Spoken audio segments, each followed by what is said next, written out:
All right. Deadman's Tome podcast. Your host, Mr. Deadman, Becky, and SK. How's it going, everyone? Hey, all right. Happy Friday. I wish. Oops. I wish. You can't take the Monday experience I went through. You can't take that away. I wish you could, but no. Not enough alcohol in the world, I don't think. Jesus. Catch a break. Oh, we have a guest tonight. We have a guest tonight, guys. We do? Yeah. We do? Yeah, we do. Who? Why? It's ATM. How's it going, ATM? What? Hey, Yeah. pleasure to be with you. He's Mr. ATM. He's experiencing all things ATM. He's like, I think it's a porn name or something. I'm not exactly sure. Can you help me out there? Like, what's going on? Not much. Love being with you on this Monday night. Oh yeah. Huh? I think it stands for Aaron Thomas. Aaron Keep going. Thomas. Aaron. Are you gonna take a crack at the last name? Milstead. Got it. Molested? Oh, that's not even funny, No! Becky. That's not funny. That's not funny at all. Jesse. No, that's not funny. Becky, you go in the corner. Milstead, not molested. Milstead. I'm so sorry. Aaron Thomas Milstead. I do apologize. Quite all right. Okay. Okay. Thank you. Because It's not the worst I've heard. okay. Oh. Thank you, Uh-oh. Becky. You might be spared. You got lucky there. We heard it. You're the one who said it. Anyway. Don't be blaming me. Everything's always my Oh man. fault. Damn it. If you think the show's off the rails now, you wait till later. On the menu tonight, we have talk about, of course, everything Aaron Thomas Milstead. Then we also have a caption contest. We have what would your last meal be? And then I think we'll talk about what Notre Dame was burning with a cathedral. We'll talk about that. Church cops. Am I gonna call Alabama? Am I gonna call a church and inquire on how to be a church cop? You find out. I want to be a Bible cop. What about you, SK? You don't want me guarding anything. Oh my Lord. That'd be great, though. Can you imagine a Bible cop? Be like, No. oh, but I guess we kick. I don't think that's going to turn out the way they hope. No. No. It never does. Scientologists are wetting. They're getting all wet in their. That's just making them hard. Oh yeah. And the idea of church cops. I thought they already had their own Secret Service, kind of, sort of. They might actually be able to have legal cops now. Now they can abduct you in broad daylight with the help with a badge. Look at that. Yep. For the brainwashing camps. Okay, I like that. Well, not really, but yeah. Okay, so do we have any ads? Do we have anything to announce? Oh, Deep Fried Horror, the new issue. The new issue that's out. Should announce that. Yes. Let me show that real fast. Boom, boom, boom, boom, boom. Okay. Ladies and gentlemen, if you're watching, you can see this on the screen here. What you see is, well, let me take this off real fast. Okay. What you're looking at, that's the Deadman Stone Patreon page. You go here to read the free easing, the free serving of deep fried horror. Every month, there's a new batch of delicious deep fried horror just for you. Just for you. You don't. Yep. Looks like we're dropping frames. Okay. You don't even have to be a patron. You don't even have to be a patron. it's just there. It's out of generosity. Now you can pay for a paperback if you want one. You could do that, and it's only $5. I can't make it any cheaper. I really can't. Yeah. That's so. Check that out. It's full of great stories too. Okay. With that out of the way. All right, Aaron Thomas Milstead, who are you and what do you do? Yes, sir. For starters, I've got 3 children, 6-year-old, 19, and 15. I am a lecturer at Stephen F. Austin University, teach literature and writing. I'm obviously a writer, and I run a pest control company. Oh, wow. A few of the notes. Man, if I still had teenagers, I'd be that busy too. Anything to stay out of the house. Now, the pest control business, is that different from raising kids? I mean, I'm confused here. Is that the same thing? No? Okay. There's several of the skill sets do overflow. For sure. Okay. Well, let's talk about your writing. I mean, how long have you been writing? So, I'd say I probably started writing when I was 8, 9 years old. And I still vividly remember a couple of short stories that I worked on. And I guess I kind of pulled them together when I was 10. And I still got them in a folder somewhere and took them to a convention, and I was fortunate enough to have a writer there willing to kind of workshop them with me and do some correspondence. Okay. I think a lot of my style kind of manifested there. It was horror, but even at that age, kind of a dark, humorous horror, which is kind of still the vein that I stay in when I'm writing in that genre. Dark, humorous horror. I like that. Yeah, me too. And I think it's cool you still have those. So you mean like something like Evil Dead? Like or Evil Dead 2, that sort of thing? So those initial stories were well before that. I remember one of them, real basic premise. It was a zombie, brought to undead and heading somewhere. And there was a joke about how he was falling apart and his penis fell off, and the town thought there was a outbreak of venereal disease. And again, I was 10, so that was about as risque as I could get with it. And there was another story called The Bad End of the Stick, and the big kind of O. Henry ending was that the whole thing was being told from the perspective of a frog, and he got poked at the end. So there was cool. kind of a Christian play there.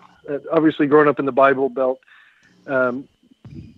Christianity played a role in kind of my early development in terms of how I looked at things, and to a young child, boy, there's a lot of horror within that.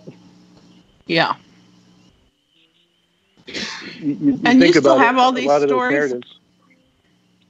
Yeah, I actually do have those in a folder.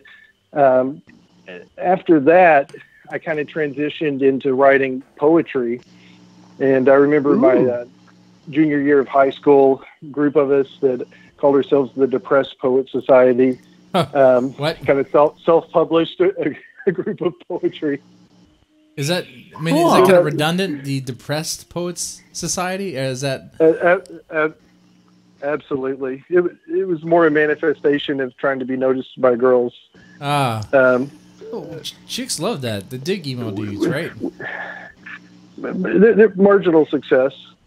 Gotcha. And then I went into songwriting and learned to play the guitar a little bit, and then kind of returned back to short stories again. Oh well, did you impress chicks with the guitar? Because that could work. I'd say marginally as well. Marginally mean like 1, 0. The occasional. No, the occasional her person name was Marge. God. Do you still write poetry? I don't, and it's strange. The biggest lesson I kind of learned early was that the biggest key to be a writer is to be able to finish. Mm-hmm. And I share that advice with students too, which is like, there's so many people that have a novel that they've been working on, or and it's just always kind of and so I think I intuitively knew that if I could start with something small that I could finish and kind of edit, and then I could kind of graduate towards bigger things. And so that was kind of the transition. And then, as I started to have some success with the short stories, then I transitioned to novels. And so I've kind of stayed in that zone. Having said that, music and kind of some of the poetic devices that I learned from writing poetry, I think fits within, structurally fits within narrative as well. So it served me well. Gotcha. You know what? In that mindset, that's pretty popular with writers, where the idea, you start off with short stories, you get that taken care of, you get a good feel for that, and then maybe move on to bigger things, I think it's an important one, because so often I get students and every 19-year-old I get, they've got a novel that they want me to work on with them. And it's usually like a young adult fantasy is kind of where most of them gravitate. Oh yeah, that's where the money is, that or erotica. I mean, right, if you, right, you're not going to be making millions writing horror. Shit, you want to be able to pay the bills, you might have to write some, something on the side, Well, I've often said I would write, if you pay me enough, I'd write any of it. But so wait. Have you closest I've gotten it? Yes. I don't know. We need to let out some secrets here. I think by the end of this stream, we're gonna find out. We're gonna get real comfortable. By the way, it's Monday. It's Monday, right? Come on, I can't be drinking tonight. It is. I can't be drinking tonight. This shot is calling my name, but it is. I can hear it. I can hear it too. She's singing. But now I didn't know you went by Doofus formally. What? You said it was calling your name. I heard. That's what I heard. Shh. No. We're good. Yes. No. Drink the shot. No. There has to be a demand. Yes. No, the chat has to say. They have to tell me that I need to. But it has to impress me. Impress me with that. Anyway, I'm sorry, Milstead. Oh, why horror? Like, why, especially comedic horror? Like, why write that? Okay. A lot of that goes down to my early influences. Now, to full disclosure, I've written in several other genres as well. I've got a short story that's going to be in a science fiction anthology in November called Crash Code. And I've had several stories in other genres as well, but I've always had a special place in my heart for horror. Stephen King, Clive Barker, Robert R. McCammon, You know, if you want to go further back to Ray Bradbury, Peter Straub, Dan Simmons, I've always gravitated to it. In terms of my influences, you know, initially it was, you know, I remember being 7 years old and my mom reading The Hobbit to me, and kind of started. It's kind of started there. That's 7. Okay. Wow. She read it to me as bedtime. Oh yeah, and then as soon as I could read, which is pretty early, I really went for the Greek mythology, which is, as kids will do. Absolutely, and it's quite horrific in its own right if you really break it down. And so it was an easy transition, and you know, accompanying that was really a great love of comic books as well. All right, I caved. I took that shot. I took it. There it is. We didn't see it. You missed it. We didn't see it. You missed it. You missed Prove it. It's Prove there. it. It's in the history. It's in the stream. Play back the tape. Play back the damn tape. Okay. So have you read Lock and Key by Joe Hill, since you like comics? You know, I actually kind of quit reading comic books a few decades ago, but I have intermittently kind of grabbed something here and there, and I did read a few issues of it and thought it was quite good. Oh, yeah. It is. But it really is. But I can't say I read the whole thing. I actually have it on. I've been meaning to listen to it. I've got it on audiobook. Apparently, there's a really good. Oh man! Yeah, apparently they got top-notch actors to kind of do it. So I've had that on my to-do. Oh, I got to check that out. No, I want to read it. I want to see the artwork. Yeah, the artwork is amazing. The artwork absolutely makes it. Mm-hmm. Sorry, I didn't mean to get off on a tangent. No. No, not at all. I always like a good suggestion. I'll put that on the to-do. I'll tell you something else that you'd like to read too, then. Trespass by Chris Miller. Okay. It is absolutely amazing. Trespass. Amazing. Yeah, amazing. We published that one.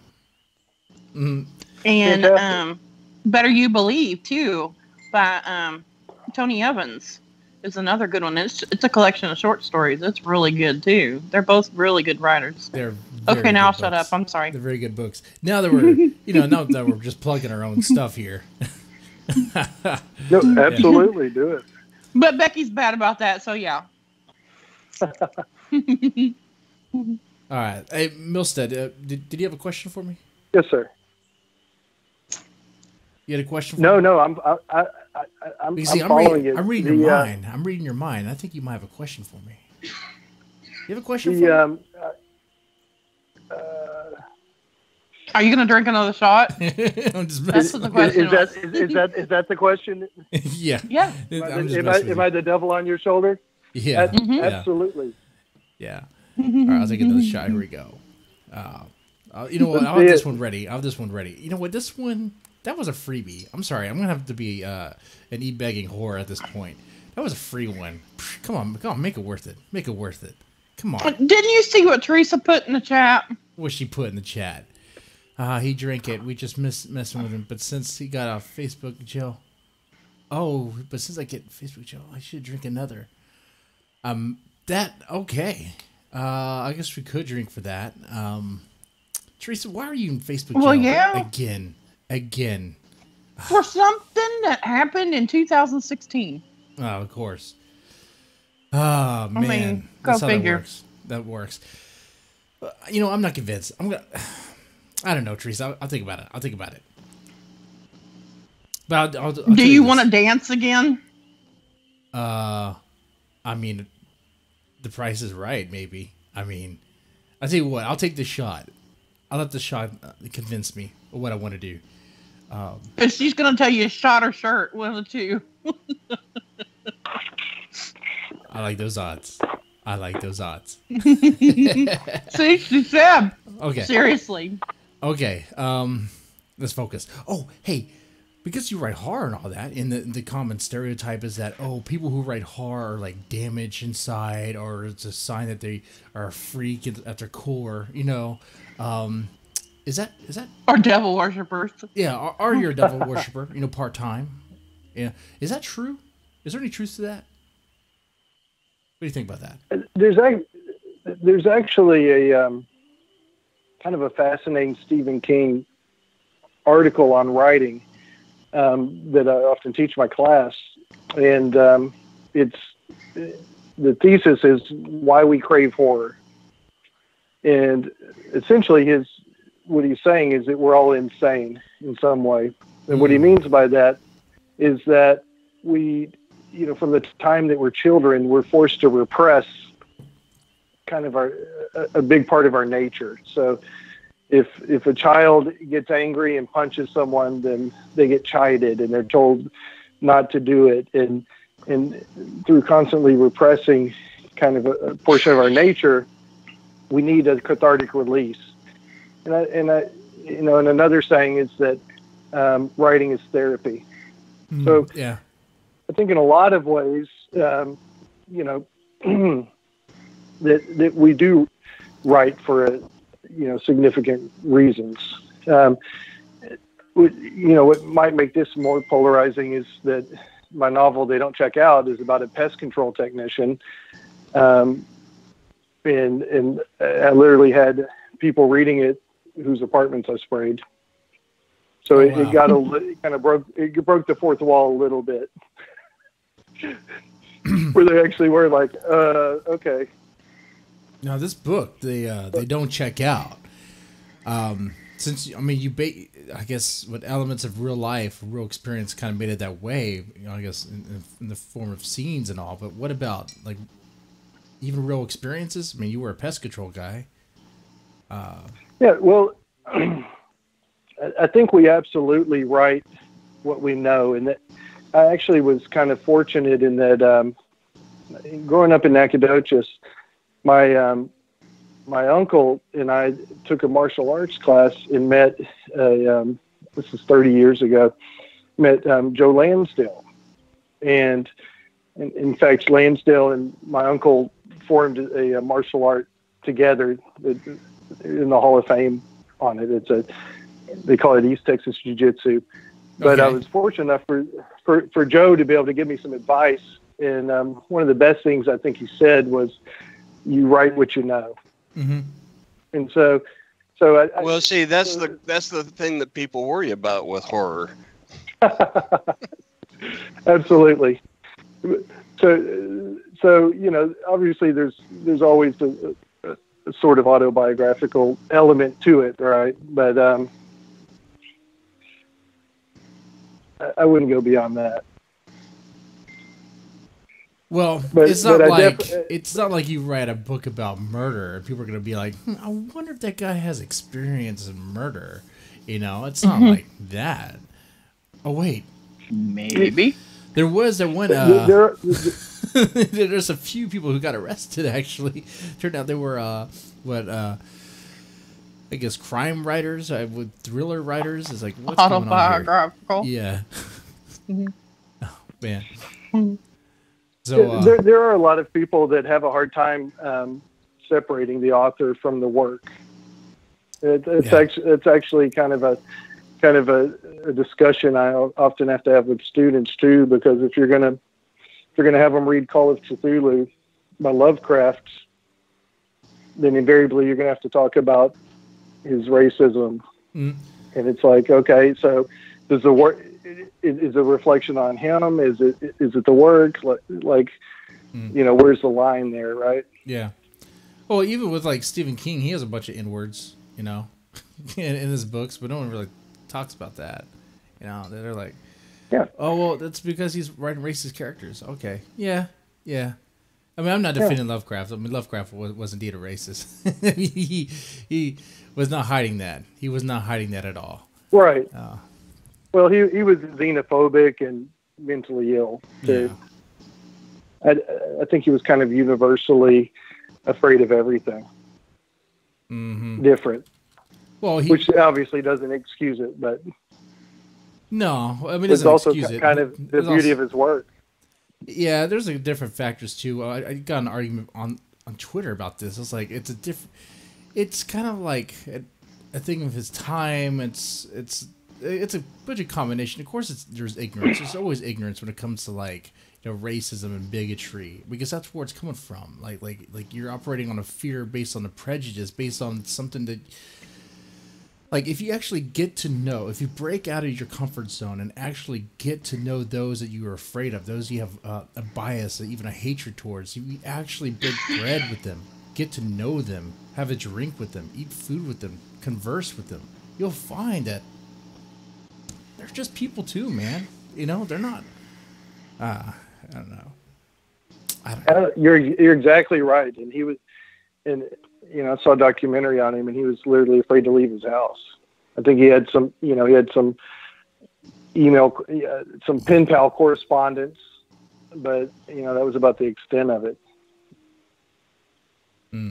So yeah, of course, Mark Twain was probably the most liberal person of his time. Oh, yeah, definitely. And they're trying to take the the N-word out of Huckleberry Finn. Yeah, which is so crazy, because that was purely okay. That's where context really matters. He's writing if you take the N-word out of that book, then you're pretty much making a make believe at that point. I mean, it kind of is. Absolutely.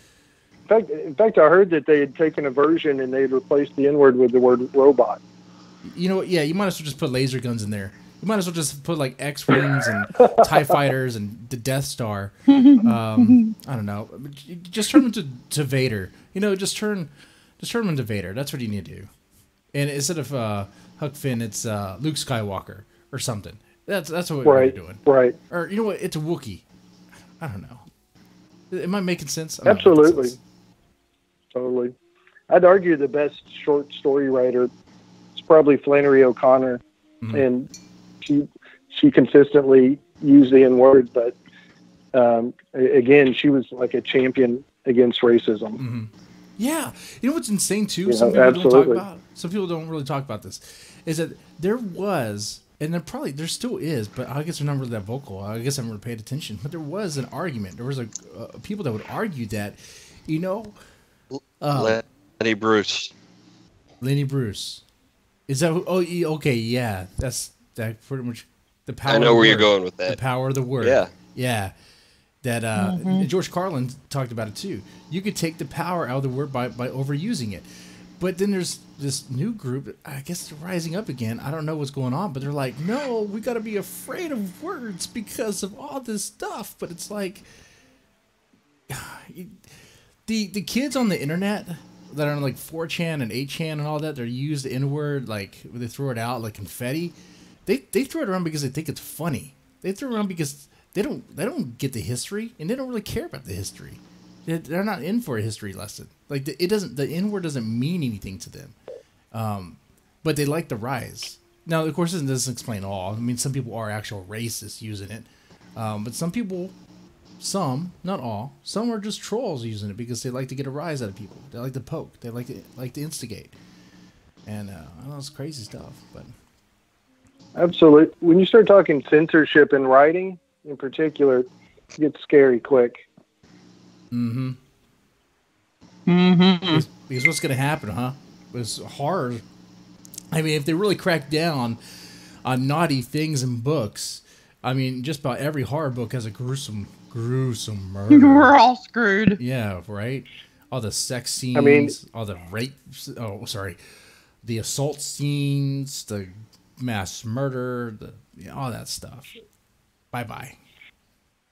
I mean, if you want to talk about modern horror, Chuck Palahniuk, who's often... That's how you pronounce his last name. Censored. I don't know if you've ever read Guts.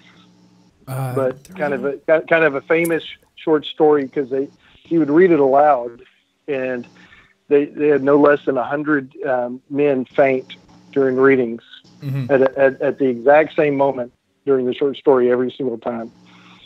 And again, it's a comedy. It's just a really dark comedy.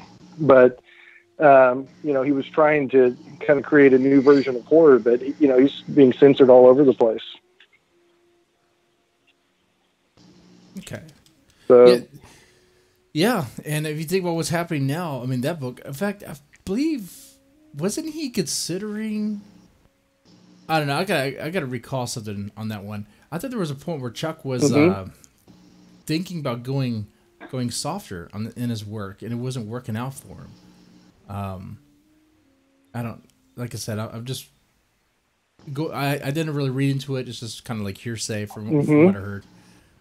But anyway, editors get a hold of it and tell you it's not going to sell if you do this or that, and there's a lot of pressure when money's attached to it.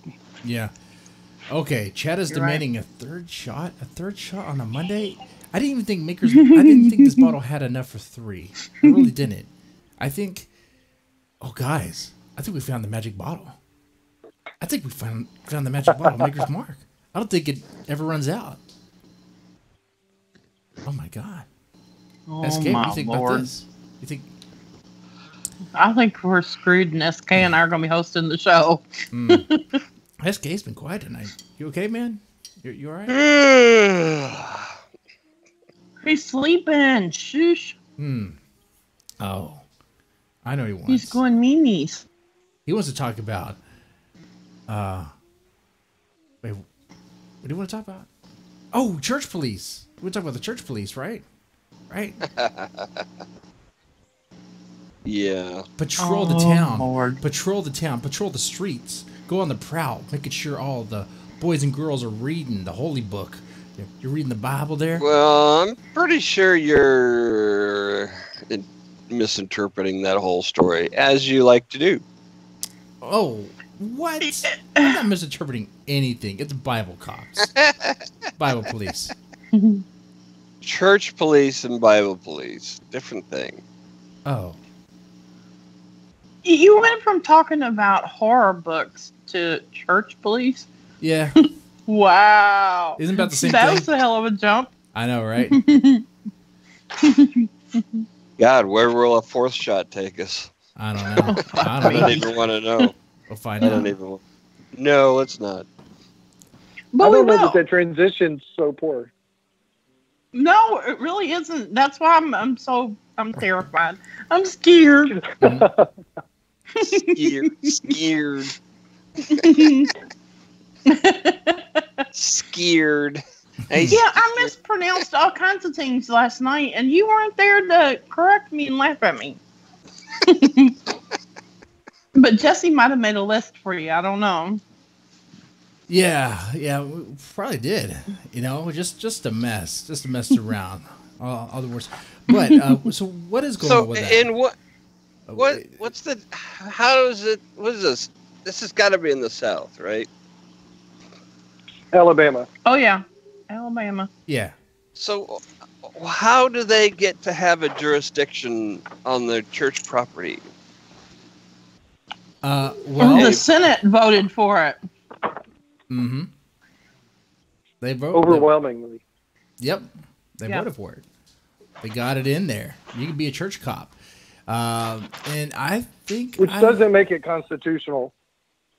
Well, I don't think there's anything... That'll be in question. is there anything in know. well, maybe. Church and state. Church and Church and state. First Amendment. But if it's churches, if it's church property, then... Oh. Well, it's the establishment clause, yeah. Interesting. Somebody almost certainly will argue... See how they can get away with it. Okay, so... They'll almost certainly argue against it on the basis of the establishment clause. But it's not endorsing any religion. It's saying that churches are allowed to have their own police jurisdiction, like a university. Universities do this, right? They have the Right, campus UPD. police. Mm. Yeah. Yeah, it does sound really weird though. And the thing with like university police is they have a limited jurisdiction, and it's the campus, and this would be the same thing. It's not like you could be a Baptist cop and, go into town making arrests. That would be interesting. That's right. Pretty soon you'd have the Baptists arresting the Jehovah's Witnesses and the Jehovah's Witnesses arresting the Methodists, and it'd be kind of a mess. Oh yeah, But that's It already is. It's almost certainly an attempt to, the police might be the ones wanting to do this because then they don't have to necessarily provide manpower to, protect the churches. yeah. I guess that's my question, which is why not just hire Security guards. off-duty police officers to do it? Yeah, Might like be. I think some of the fears might be: are they doing this because they want to keep any potential crimes, insular? Well, we drive around on Sundays. We all know, like the big churches, they already use police manpower to navigate traffic and stuff. So maybe they could just use it. It probably is going to happen. Working with ex cops. I mean, they use the special jobs where you can take extra jobs when you're off duty, to where you could probably be a church cop. It's not like directing traffic is a complicated job that you have to be a policeman to do it. Jesus. It's not a tough job. Yeah, I mean, if construction workers could do that, I mean, Right? think, but Even construction workers can do it. even construction workers could do it. So the Briarwood, We're going to get hate mail for that one. So that's the church that's doing it. They're going to get their police force, their little traffic cops, their little what else do they do? Hall monitors. I don't think they're going to be open right now. So who you calling to ask about? I'm going to call the church. I'm going to call the police? church, Becky. I'm going to call the church. I'm going to call the church and then to inquire. I'm going to inquire on their church cop position. So that's What church are you calling? the church in the The Church of Alabama. Jesus, keep up, Becky. Well, what's the name of the church? Is Briarwood something? Briarwood Presbyterian Church. Okay, yeah, I got the number here. Briarwood. Oh, sorry, Briarwood. My bad. Briar. Briarwood. Yeah, see, Like a briar patch? like a briar patch. That's right, Briarwood. You know what? At this point, let's Shut not pronounce. up. At this point, let's not pronounce anything right. Yeah. Okay. Let me go ahead and give them a call real fast. I'm gonna go and add them to the. Let me see if I can do that. Come on. Where are you? Where Oh are my you? God, we're going to jail. No. Only I am. We're going to hell. Man, oh man. You know what?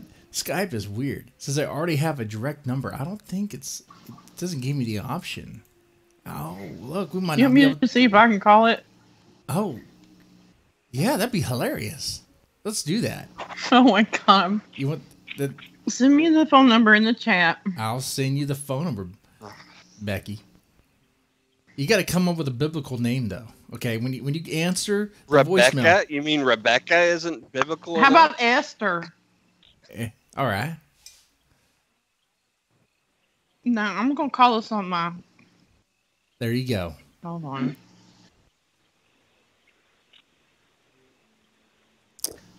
All right, there's the number there. It's shared on your Skype.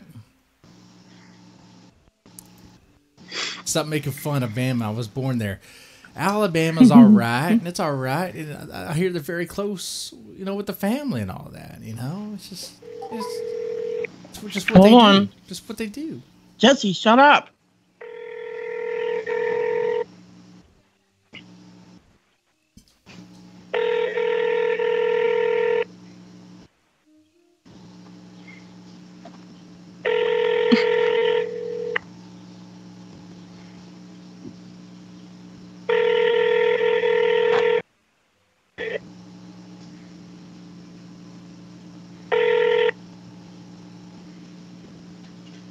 Thank you for calling Briarwood Presbyterian Church.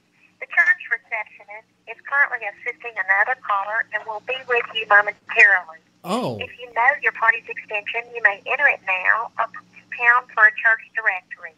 Please continue to hold, and the receptionist will be with you shortly. Oh, Becky, hold on. Hold on. You got this, Becky? I'm on hold. Hung and up. it disconnected. Oh. Yep, it did. Oh, son of a bitch. So they don't have voicemail set up. Oh, well, that's horrible. How are we supposed to connect with the church and get the word of God when we need it? Damn it. Yeah, I want to know who recorded that. She sounded kind of cute.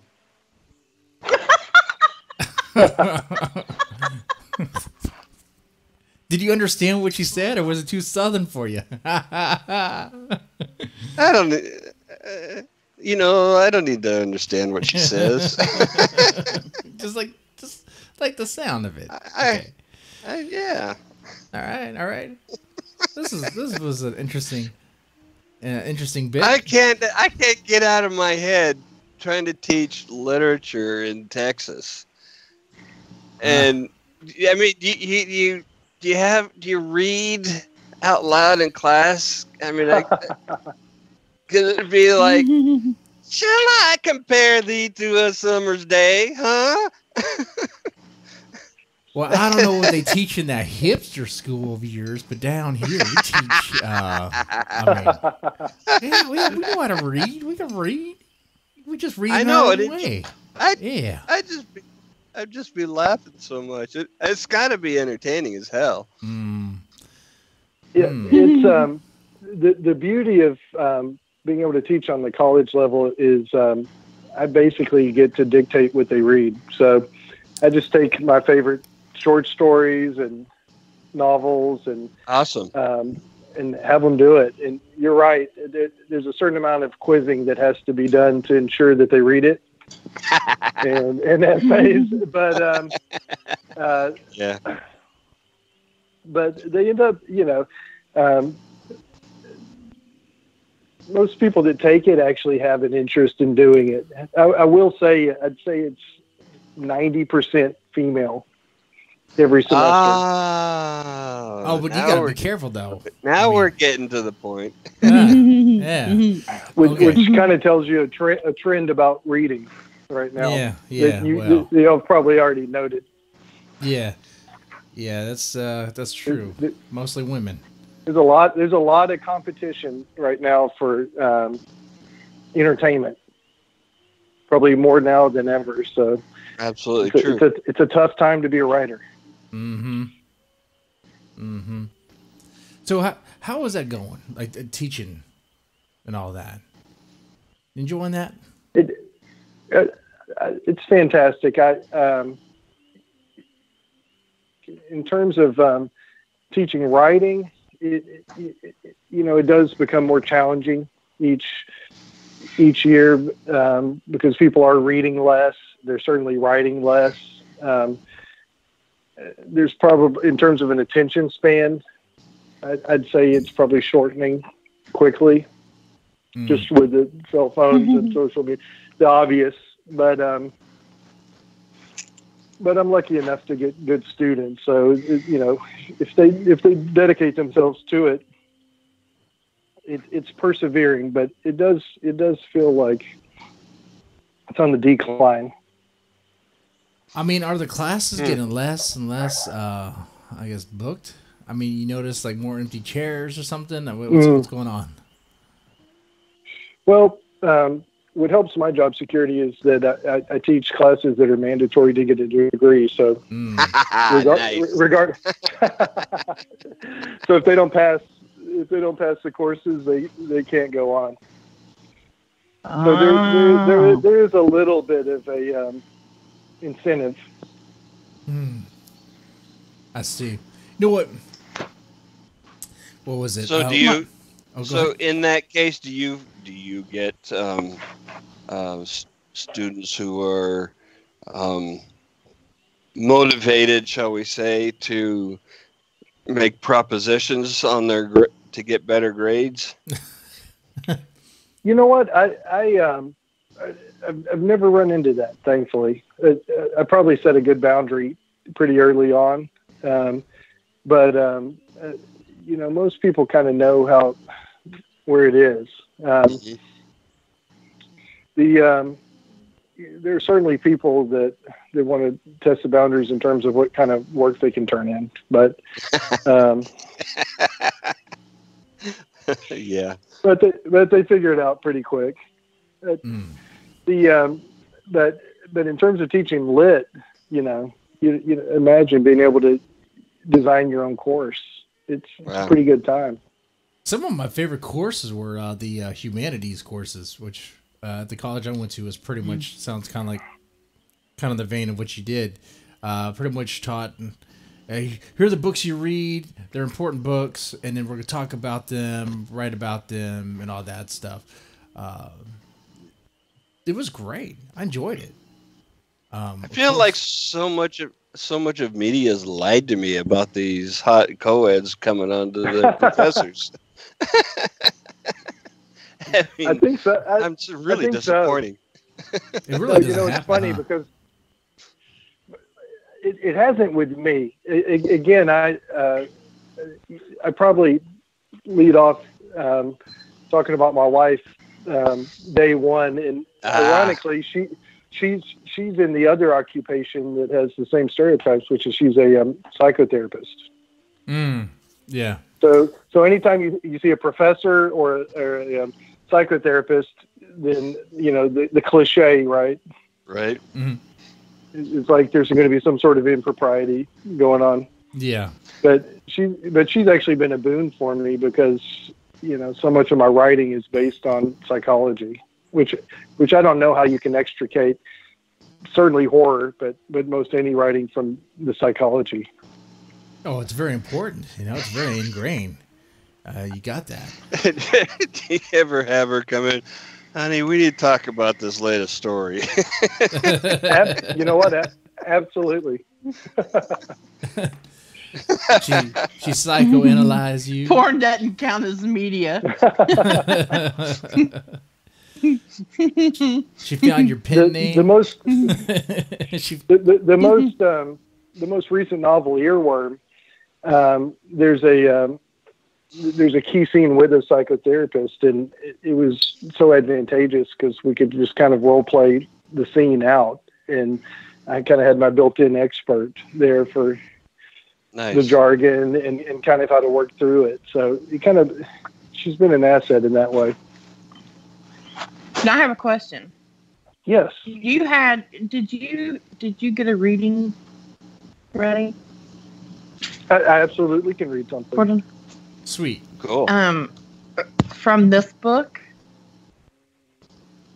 From Earworm? Uh-huh. Earworm? Okay. Absolutely. That's awesome. Earworm came out last month. And it's amazing. I guess 4 months ago, I was fortunate enough to be in Roadkill Volume 3. I had a short story in that. That book's actually won several awards. It's doing pretty well. But I'm really excited about Earworm. Okay. It's amazing. Yeah. Thank you. Have you read it? I have not read it yet. Yes, sir. I have. I appreciate that. That's why I want you to read from it. Okay. Read from it, damn it.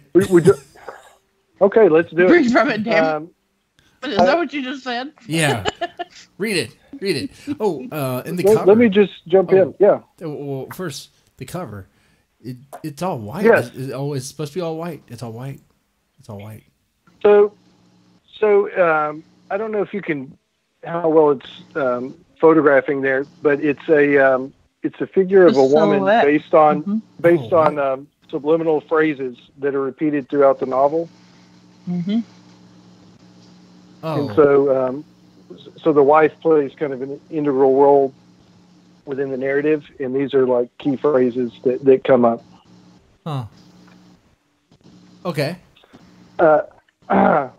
So most likely originated around the time of Hanson's Bop. An earworm refers to any song that is so catchy and at the same time so extremely annoying that it feels like a worm has crawled into your ear and eaten all the intelligent parts of your brain so that you hum the song all day long, no matter how much you hate it. Urban Dictionary. Chapter 1, Soft as a Whisper. I should have known by the smell that there was a dead guy in apartment 24, but there was no way I could have guessed it was the same douche I feared was doing my wife. I guess starting my story here probably arouses undue suspicion upon me, but if you'll settle down, I think I can clarify that I am innocent of that crime. In fact, if there's a single victim in this sordid narrative, it most certainly is me. I worked part-time for Justice Pest Control, a small-time outfit run by a racist old redneck who went by the unlikely moniker of Baby. I was doing a job at the second-to-last unit of a low-income apartment complex known as Piney Acres. It was late August and probably 100 degrees and so humid that the air swirled around me like fog. My cargo shorts and the heavy polo, with the insignia of a cockroach being smashed by a gavel, were plastered to me like a second skin. I was weak-kneed and nauseated. There isn't enough Gatorade to keep you hydrated during the summer months within the East Texas piney woods. And besides, I was carrying a 50-pound tank filled with chemicals that could burn the skin off your wanker if you forgot to wash your hands with palm olive before taking a leak. I knocked on the front door and it swung open. I shouted, "Pest control," but there was no answer. It wasn't uncommon at Piney Acres for the tenants to leave their doors unlocked, so I didn't think much of it. I stuck my head into the living room and I could already smell the blood. It was a familiar metallic scent, like a bowl full of pennies I had collected when I was a kid. I worked at a barbecue house when I was a teenager, and I made that connection the first time they butchered a pig. I could see into the connecting kitchen, and judging from the filth that was overflowing from the trash can and the sink filled with soiled dishes, I didn't find the stench too suspicious. It wasn't like I was Dexter showing up at a crime scene and expecting to find, well, I'll get to that part soon enough. The first item in the living room that caught my attention was this obnoxiously large burgundy briefcase. I'd seen it once before, only a week prior, and the memories it conjured weren't pleasant. I was quietly scooping leaves out of the swimming pool behind the house, and I didn't think my wife knew I was home because a man scrambled out the back door with the aforementioned briefcase clutched in his lecherous hands. It was a fair distance away, but I could see that the asshole was pretty worked up because his hair was tousled and his cheeks were bright red and splotchy. I get a bright red Rorschach splotch like that on my upper chest after I come. So you can imagine what I was thinking. The guy had this ridiculous faux hawk and a thin beard that outlined his cheek line, and he was dressed in green hospital scrubs, which I imagined he had slept in the night before his pajamas. He quickly moved towards the front of the house and then probably hopped on a fucking Harley or something. It was all very depressing, but it confirmed what I'd already feared. I'd been waiting for my wife to bring it up, but she didn't, and God knows I wasn't willing to question her about it. Now, you might be thinking there are probably plenty of other suitcases like the one I was glaring at, and maybe this coincidence unfolding in front of me was actually a misunderstanding. I considered that possibility as well, so I went over to a desktop computer that was softly humming on the dining room table, and I clicked the mouse. The desktop background was a topless woman who had a foot-long hot dog shoved halfway down her throat. Classy, right? I clicked on his web browser, Internet Explorer, somehow a douchier choice than the woman deep-throating the Oscar Mayer. Clearly Chrome is the only viable, but I digress. His saved bookmarks were a list of the most heinous of porn websites, UJizz, Slutload, Spankbank, etc. A Facebook link was shamefully hiding between perv clips and ass monster. I carefully clicked on Facebook and held my breath as I waited for the profile pic to appear. It was him. He was straining as he curled a clearly marked 60-pound dumbbell in his right hand while he was taking the selfie with his left hand. His cheeks flushed and sporting that ridiculous pencil-thin beard that outlined his jaw and then crawled back up his face, forming a half circle under his nose. He was off-puttingly muscular with ropey veins and paper-thin skin. His eyes bulged like one of those goldfish that sullenly swim around in bowls and seemed to be silently apologizing for their very existence. If I'm not painting a clear enough picture, then imagine if Joey Fatone from NSYNC had an eating disorder and his mother had been Susan Sarandon. And then picture him from behind a douche-colored lens. His name is Chaz Blackburn. His Facebook status update was ready to be raped. That was the man whom I was fairly certain had been going into my house, and it was a bitter pill to swallow. And now I was supposed to be spraying his apartment. I was fully aware that he could be coming home at any moment. I'd even considered what I might do to him. At the time, I was maybe 50 pounds overweight and had the muscular density of denture cream. My tremors had been getting much worse, and in terms of cardio, I got winded going upstairs to the second-floor apartment units. I already told you, I was lightheaded from the heat and probably halfway to suffering a heat stroke.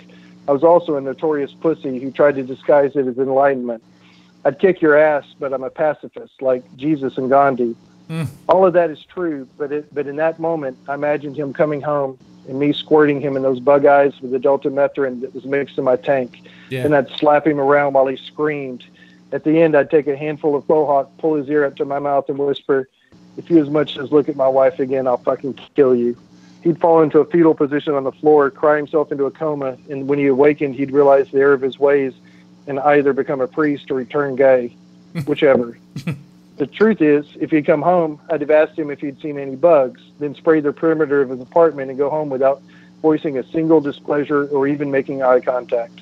Neither of those scenarios presented themselves because he was already dead in the bedroom. Turns out he'd been dead the whole time, and at least an hour or two prior as well. I'm not sure how to place time of death. I closed the browser and noticed a folder labeled Spank, nestled next to the recycle bin. The tip of the foot-long hot dog seemed to be pointed right at it. It was a bit curious that a guy with so much pornography already at his disposal was keeping a separate Spank file on hand. Yeah. Maybe it was an emergency folder in the event that the internet was down. I'm not saying that masturbation is wrong or anything, despite the fact that when I was 8, my grandmother told me that an angel cried every time I touched myself in that way. The guilt haunted me long after she was dead, and masturbation had become mainstream cool. What bothered me is the thought of this guy being so horny that he had a whacking off backup plan, and yet I hadn't been able to get an erection in over 3 months. That was about the time that Dr. Succumbi told me I had less than 6 months to live, but I'll get to that later. I opened the folder and saw it had dozens of other folders, all named after women. The first name was Annie Banks, and the last name was Wanda Miller. I quickly scanned the names of the women sandwiched in between and prayed I didn't see my wife's name, Dear Chronister. She would have been up top considering the names were alphabetized by first names, but I scanned all the names just to be safe. She wasn't on the list, much to my relief. I considered that maybe the folders contained videos of his favorite porn stars, but I kind of doubted it. My interest in pornography had never really progressed beyond Cinemax, or maybe a glimpse of Playboy. I grew up in the 70s, so the idea of a shaved vagina was fairly revolting. Modern pornography was a turn-off. I did, however, have preconceived notions about porn stars, and one of my thoughts was that, like strippers, they probably went by pseudonyms. The list of names seemed too mundane to fulfill my expectations of who could be a porn star. No one on the list was named Bunny or Nikki or Candy or Angel. Come to think of it, my grandmother might have been onto something. I clicked on the file named Becky Rodriguez, which for the record was a random choice. I'm not into Hispanic women. Not that I have anything against them. I'm just pointing out that I don't have a fetish for them or anything. Before you judge me for watching the files at all, remember that my decision was not predicated on sexual voyeurism. I had the libido of a Ken doll. I clicked on the link out of morbid curiosity and a self-defeating desire to see what man had cuckolded me. I was hoping beyond hope that the obvious steroid use had shrunk his pecker down to the size of a Tic Tac. Cue's sleazy bass guitar solo. It was obviously an amateur production recorded from Chaz's cell phone. It started off pretty shaky as he set it up. A brief photo of a textured white ceiling and then a shot of a potted bamboo tree.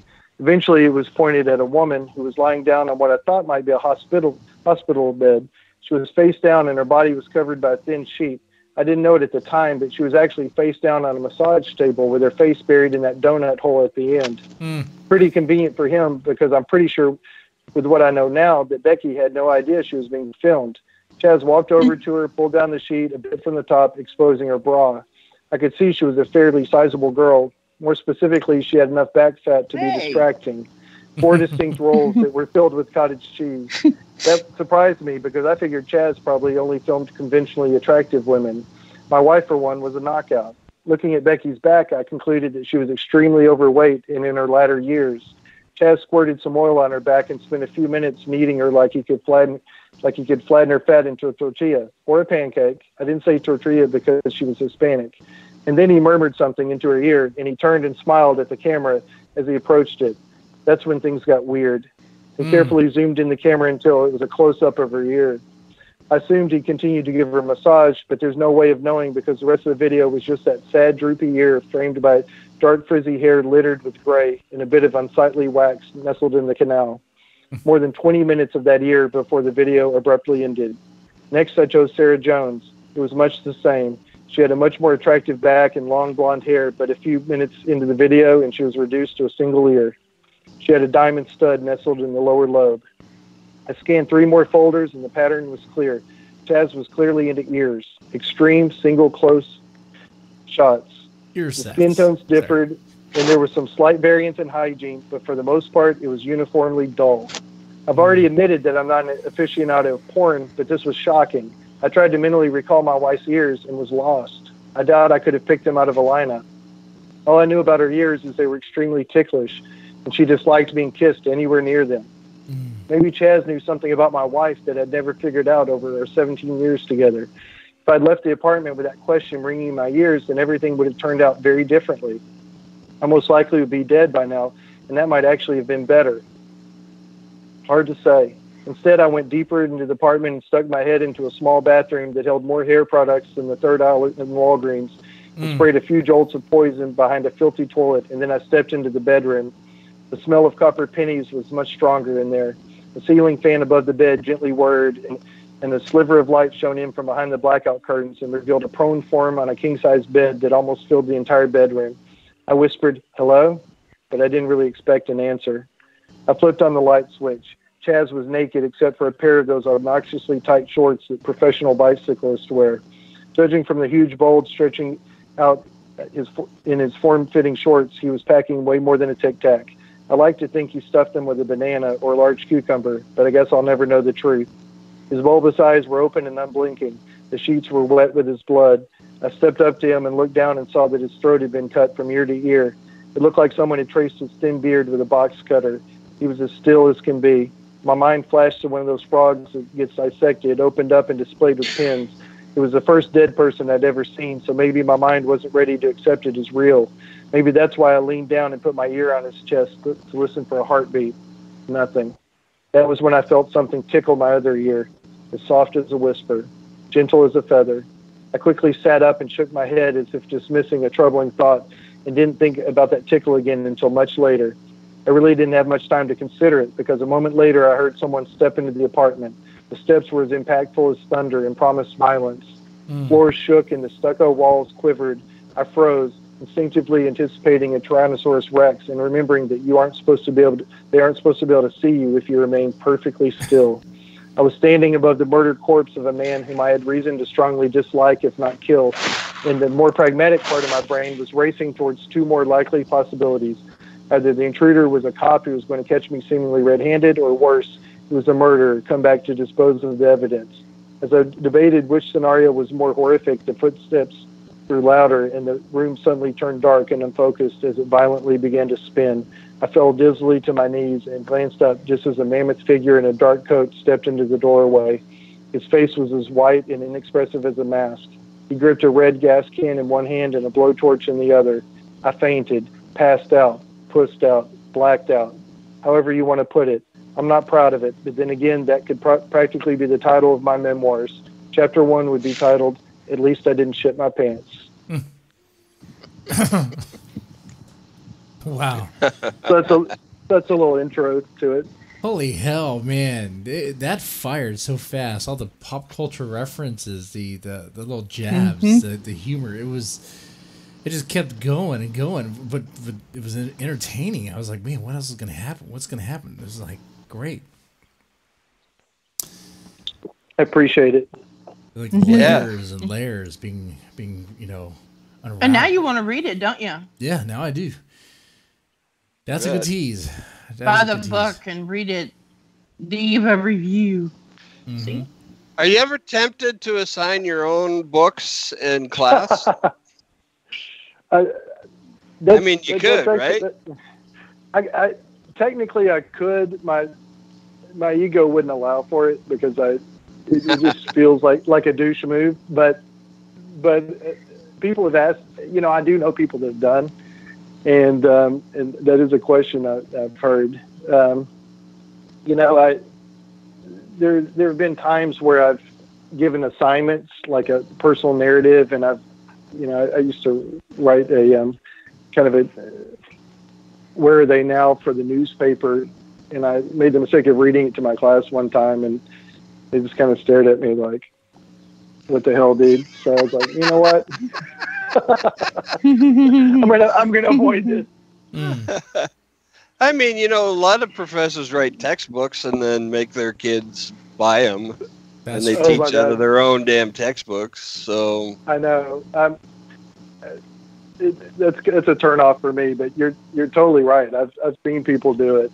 I think I recognize that college is so damn expensive to begin with. Like, let's not lump them with the overpriced textbooks and everything as well. Mm-hmm. Even in the lit class, I try to hit them with things that are, that I'd want on my shelf and that aren't overpriced. Yeah, right. I mean, that's fair and that's honorable. What kind of things do you have them read? Yeah, but I do get a lot of students that do read them and come in and talk to me about it and have me sign them and everything. So that's so cool. There is that exchange. For my lit class, there's a great book called The 13 Best Horror Stories of All Time. Mm-hmm.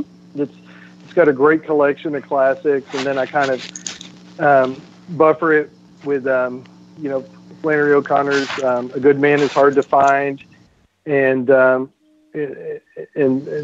other short stories of that nature, and cool. Try to hit them with the classics. But kind of a good representation of modern and the classics as well. Okay.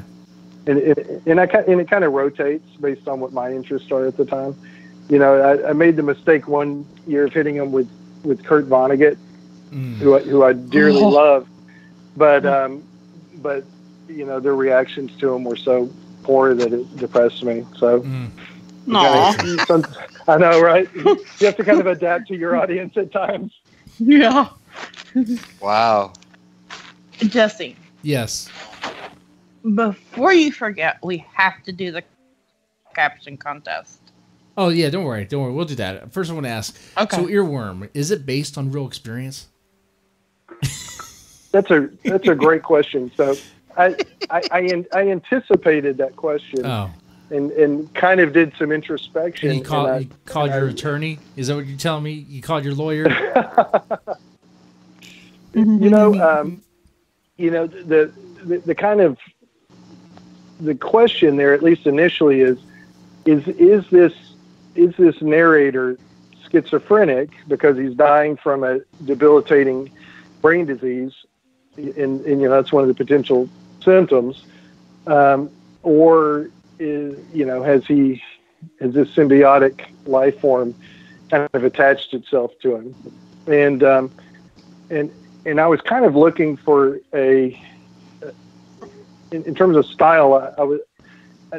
I was looking at, could we take kind of that cosmic horror of Lovecraft and combine it with the Southern Gothic. But what I realized in kind of anticipating your question, which is that I had, in my office that I've got outside, one night I was out there writing. It was a novel well before this one.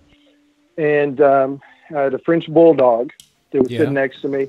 All of a sudden I looked up and there's a raccoon eating his food, like no more than a foot away from me. In daylight? And it was nighttime, but this brazen thing was just right there. I mean, I could reach out and touch the thing. Yeah. And so, I realized it wasn't safe for the dog, and I trapped it and set it out miles away, and realized that it had been defecating along kind of that. I started to be able to smell it along the rafters. Oh. And so I was like, oh shit. So I got to clean it up. and I cleaned it up, and then made the mistake of researching the feces after I'd done it, and discovered that they carry several roundworms in their feces that they're immune to, but that we're not. And one of the potential ramifications is if you breathe in and get those eggs, you'll get they'll get, if they get in your brain, you're dead. There's nothing medically they can do. What? And so raccoons could kill us. Yep. Raccoons could kill yeah, us. oh, absolutely. Their feces, yeah. There's nothing cute about a raccoon. Kill all raccoons. Death to all raccoons.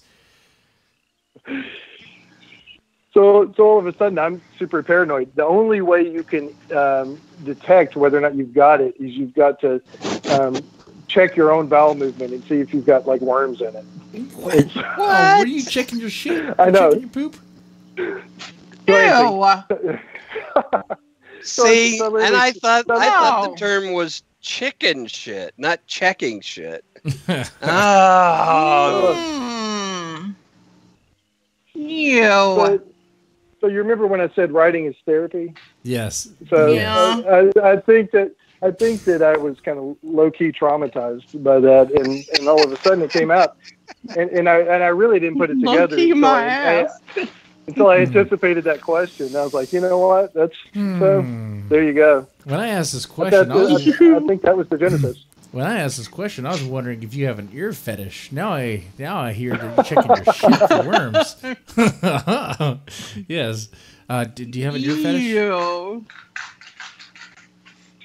Do I have an ear fetish? Yes. Is that, not at all. I Okay. think the protagonist and I have that in common, that we were quite confused. Okay. That's interesting. Okay. If you did, I wouldn't judge. Of course, ask more questions. Oh, of course not. I'd tell you. So since Becky did remind me, that's good. Caption contest. I'll throw it here on the screen. Oh, that's not the caption. Let me get the caption. This is the picture here. Let me load it up. Boom. It's and you know, while I'm letting the stream catch up, let me go ahead and ask you as well. Ask everyone here. What was the hypothetical question? What would you like your last meal to be? What would you want as your last meal? What would you want as your last meal? What would you guys want as your last meal? Your last meal, and you can choose anything. Anything. You don't have to worry about money. It costs $10, $100, $500. So if you don't have your last meal, does it end up not being your last meal? This is your last meal. This is it. This is the last meal you'll ever have. No. Can you just put it off? That's what I'm getting No. Nice try. You're gonna be executed. They give you one last meal. Death row. Where you can choose anything. at. Anything. I swear to God, I don't think I'd bother. You wouldn't even bother. I mean, if it's going to be your last meal, then what the hell difference does it make? Ooh, that makes all the world difference. In the fact that you. Oh, No, it doesn't. I mean, fuck. I would want to. I would want to enjoy a good meal before I die. That's where the difference is. It's Why? about me, because it's about me. You got to take care of Comfort. You got to take care of yourself. It's a comfort thing. Yeah. I know mean, what I'd want. Small comfort. That's my point. well, so you would say no what- meal. So your answer would be no meal. Like, just kill me. Okay. You have the bullet. Yep. Boom, you're dead. Okay. What about you, Mr. Milstead?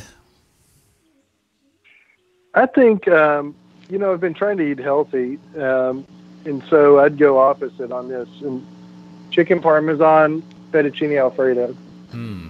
Ooh, nice choice. Just screw it. What about you, Becky? I want a big box full of Peeps.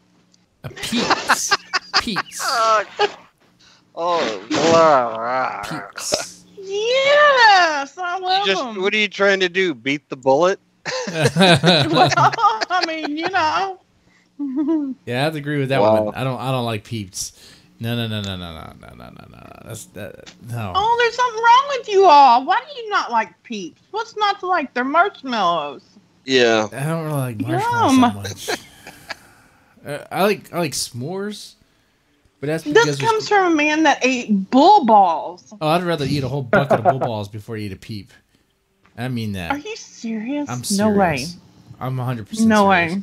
Yes, I'm 100%. I want to see Yeah. how many peeps. I saw a challenge on YouTube the other day of how many peeps this person could stick in their mouth. I guarantee you I can beat that. beat it. Beat it. That could be a I have challenge. no doubt. That could be a I challenge have of no a doubt. 24-hour stream. We could do that. How many peeps can we put in your mouth, Becky? I don't know, but I'm willing to try it. I can't What's be the record? What's the record on that? She got 12 in hers, but I guarantee you I can Oh, go a lot more than you that. can do I more. love It's just peeps. marshmallows, man. They just smoosh right into nothing, right? Yeah, put like 20. Yeah. Go like 24, 25. Do 30. Do 30, I Becky. I could do 24. I think I could. Yeah. I mean, you got to utilize the throat. You got to put the space. Jesse. Deep peep. Deep. Oh, this went south.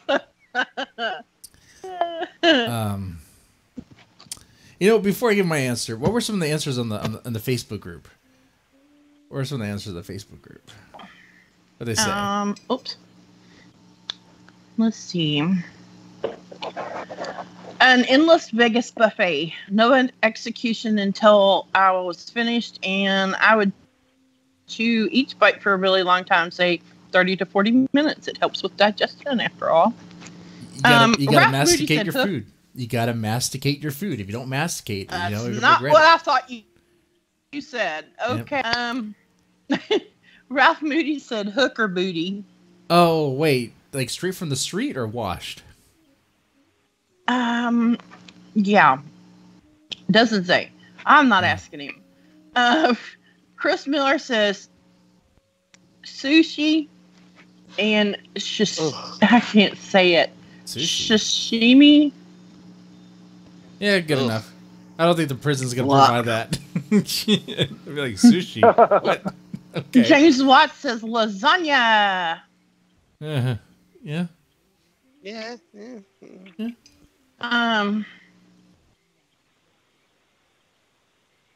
Gary said something I can't finish. Oh, something I can't finish. Ha ha ha. Mike Ianbach said chances are it'll be fucking ramen. Yeah. Catherine says ahi tuna tower, New York strip, medium rare, Texas toast, baked potato, and asparagus. Oh shit, she is specific. Right. Yeah.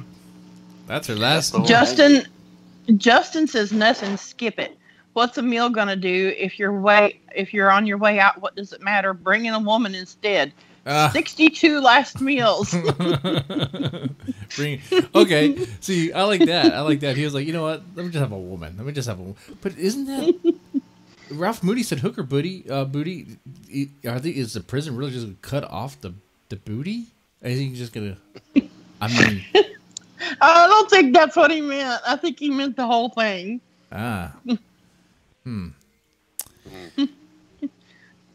A bucket of fajitas. I do like a whole trough full of fajita meat. Like, but it has to have everything. I have the flour tortillas, like endless flour tortillas, fajita meat, guacamole, pico de gallo, salsa, guacamole, all that Sour shit. cream, Sour cream, guacamole, cheese. enchilada sauce. Until I'm full. That's the thing. Beyond full. Either that or like, you know what? I put some beans on there, like a lot of refried beans. Oh, because so in other words, you want them to barbecue the next day, and you're gonna fart and explode. Yes. Nice. Yes, I want them to regret it. I want them to regret frying my ass or whatever they do, because I'm gonna shit my pants so bad. Oh God. You're gonna anyway. Taco Bell, straight up Taco Bell. I want all the bean burritos from Taco Bell. I want all the bean burritos. Yeah. Yeah. Endless bean burritos. They won't have to kill you. No. No. No. No doubt. They can just put you in the gas chamber and let you gas yourself. Oh, okay. That was fun. That was Light fun. the match. Okay. I guess now we do caption contest. Well, all right, everyone's been looking at the photo. What do we have here? Okay, now y'all are going to have to pick a winner, so I'm not telling you who says what, okay? Okay. All right, let's pick a winner. The first one is, let's see, do I pick the right nostril or the left? Damn indecisiveness. The next one is, I drew a picture in the bathroom. Shh. I want to hear the surprise when they see it. The next one is the first rule of gay club. You don't talk about gay club. Okay. There's a Poliniac reference.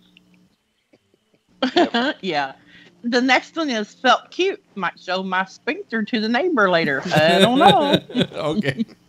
The next one says, feeling cute. Might put on some aviators indoors and masturbate while playing video games. I don't know. Shit. Hold on. What?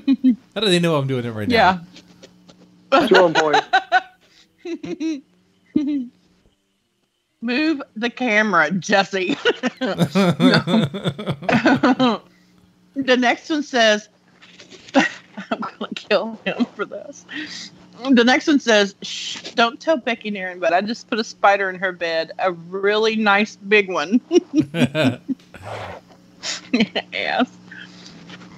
The next one says, don't hate me because I'm beautiful. The next one is, my finger smells funny. Okay. Yeah. The next one is, I'm going to kill everyone. Maybe. The next one was, Lecter was right. Fava beans do make it better. The next one says, this is the finger I picked my ass with.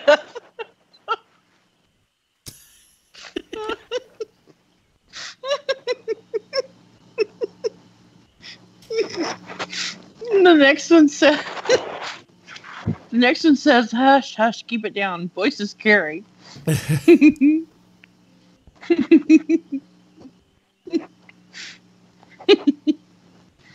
So which one did you like the best? Well, I think, definitely the ones I laughed the most to were probably like the gay club one, and then what was it?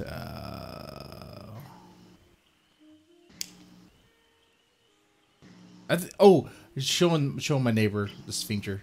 That was pretty funny. That was pretty funny. I don't even know It was.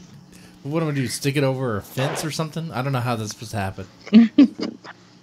Do a drive-by moon. Well, I guess if it was your neighbor, you can just go bend over in the front yard. Won't they see it? Whatever your usual way is. Yeah. I mean, how do you usually do it? Wait, how do you know I usually do it? Your neighbor talks. Damn it. Damn it, I thought we were cool. Son of a bitch. Okay.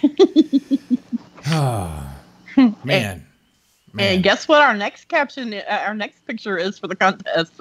Oh, boy. Let's hope he doesn't capture that one. Let's hope. Okay. Milstead, what's your favorite horror movie? Yes, sir. You I'm gonna say The Thing by John Carpenter. Ooh, that's a good pick. I absolutely adore John Carpenter. So if you were gonna say what's my favorite action movie, it'd probably be Big Trouble in Little China. Oh, that's a good movie. I know a lot of people don't like it, but that's a good movie. I feel like he's like really underrated, but John Carpenter's, I've got deep love for him. He's great, man. And the Thing is eminently watchable. Mm-hmm. Yeah, it holds up. Oh, really well. In fact, that remake was horrid. Usually. It was a tail reflection, yeah. Yeah. And I didn't realize that we were talking about this on last show, that The Thing, John Carpenter's The Thing, is actually a remake of what, a 1952 one? Or Yeah. That's right. Yeah. I didn't even know. I was like, what? What? That's crazy. But yeah, John Carpenter's The Thing is a good film. I mentioned before, every time it comes up, that blood scene, man, that scene right there. Oh, and the spider, the face spider thing. Well, that's the thing. It's hilarious.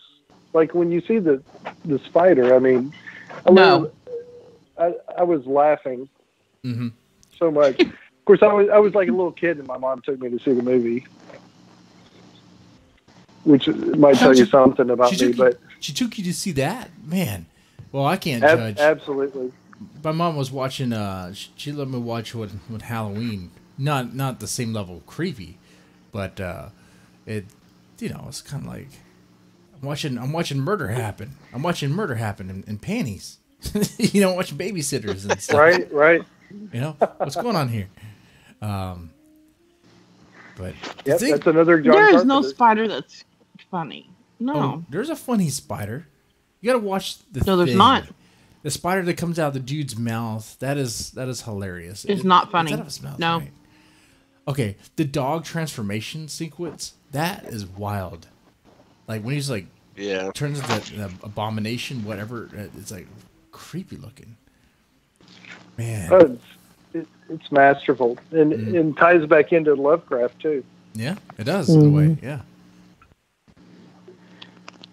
Man, that's a good pick. That is a good pick. It really is. What do you think about his other films like Escape from New York? I enjoyed it, but not on that level. Like those two would probably be my top ones for Carpenter, and obviously Halloween. Yeah, but so the character's cool. I mean, the character. I mean, They cool. Live. If you think about They Live, they've been made for like $50,000. Oh shit, that's a good one. They Live. I need to rewatch that. It's been too long. I need to rewatch that one. They never gave him a budget, but he always performed. Mm-hmm. That's good. What about you guys? Y'all seen any new horror movies, or is it? I mean, I haven't seen much of anything new. With kids and all, it's hard to get out. What about you, Becky? You seen anything new? I haven't. Nope. No. What about you, SK?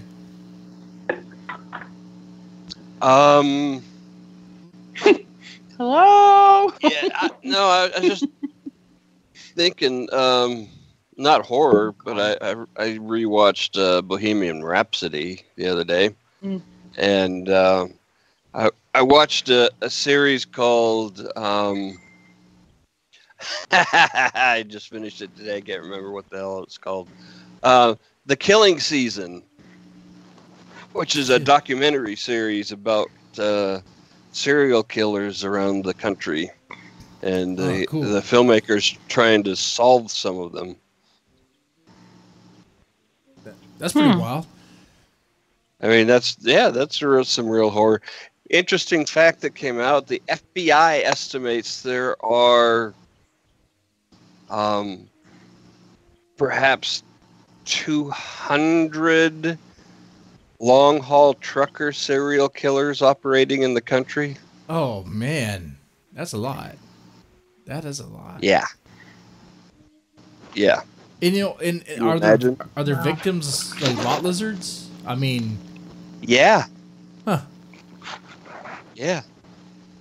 Yeah, and there's so many missing women that aren't even reported as missing that they don't even know what the real numbers are. Wow.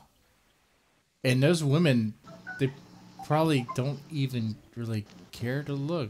I mean, can you imagine being an officer, a detective, be like, well, you're gonna find this woman. What was she doing? She was soliciting at a truck stop for a number of years. Oh shit. Well, probably dead. Well, that's part of the problem is that too many of the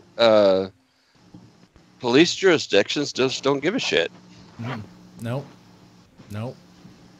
And the ones who do want to sweep it under the rug because they don't want to, have a bad reputation in their area. That is true. That happens. Oh, you know what? We didn't talk about the cathedral that was burning. We didn't talk about that. Nope, we didn't. Ah, that's sad. That's sad. You think it's linked to the pedo priests? You think it has any link to pedo priests? I was thinking no. It's a fucking 500-year-old church, man. Yeah. I'm surprised it lasted this long. Nah. See what it was? The pedo priests weren't allowed to really. They're being too exposed. You're gonna get hate mail. Yeah, I'm gonna get hate mail. But the Catholic pedo priests, okay, they were just exposed. They didn't meet their quota or whatever to appease their blood god, and that's what happened. just fucking around. It's an old church. Someone just let it match. My Lord. Yeah. Hey, I can say it. I'm a deacon at a church too. The takeaway is they saved all of the relics, including the what they're saying is the crown of thorns. Oh, okay. So they lost the roof.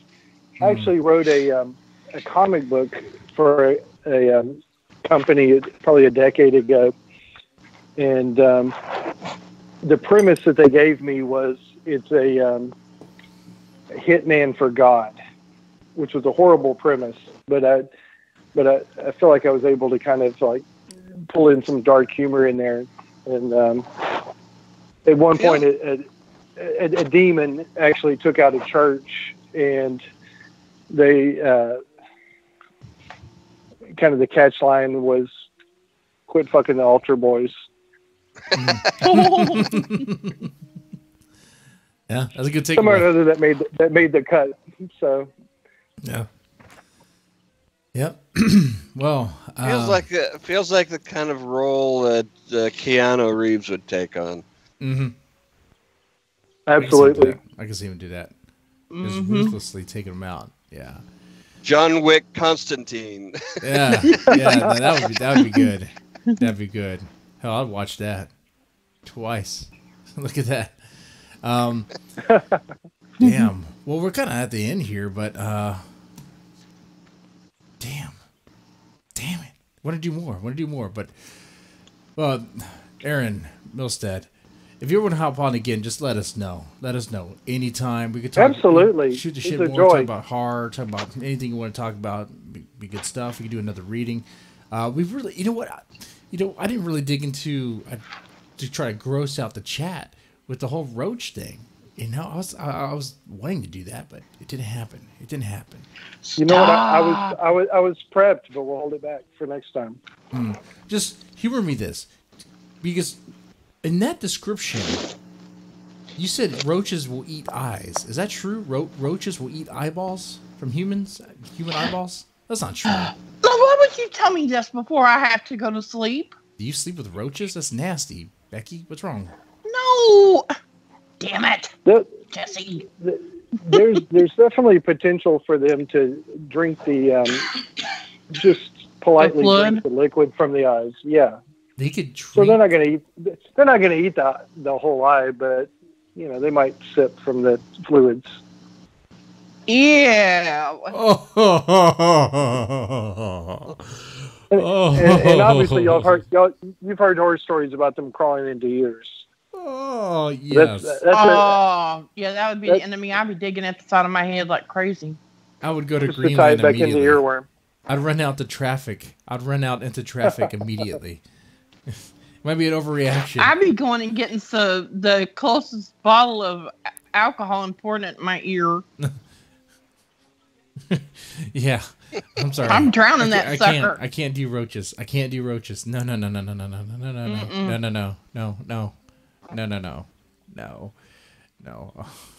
I think this is good. I think this is a great way to end the show here tonight. Ladies, gentlemen, thank you so much for watching. If you're still watching, press the like button, subscribe, share. Thank you so much for your support. It means a whole lot. Thank you so much, Mr. Milstead, for Bye. coming on and talking to us. Bye. Buy Aaron Thomas Milstead's new book. Read it, read a review, and get your friends to buy it. Mm-hmm. It is Sorry, a good book. I'm done It is now. a good book. He did a reading. It was a fantastic reading. Fantastic reading. So fantastic that I actually shut up for a while. Now, it's a hilarious reading. Thank you. I appreciate y'all. You heard me. I was trying to hold myself back. I was like, I wanna make a comment. Want to make comment. I was like, don't. Ah, man. Every time you buy a copy, Jesse shuts up, so that ought to motivate you. Oh yeah, look at that. All right, ladies, gentlemen, y'all take it easy. Bye. Bye.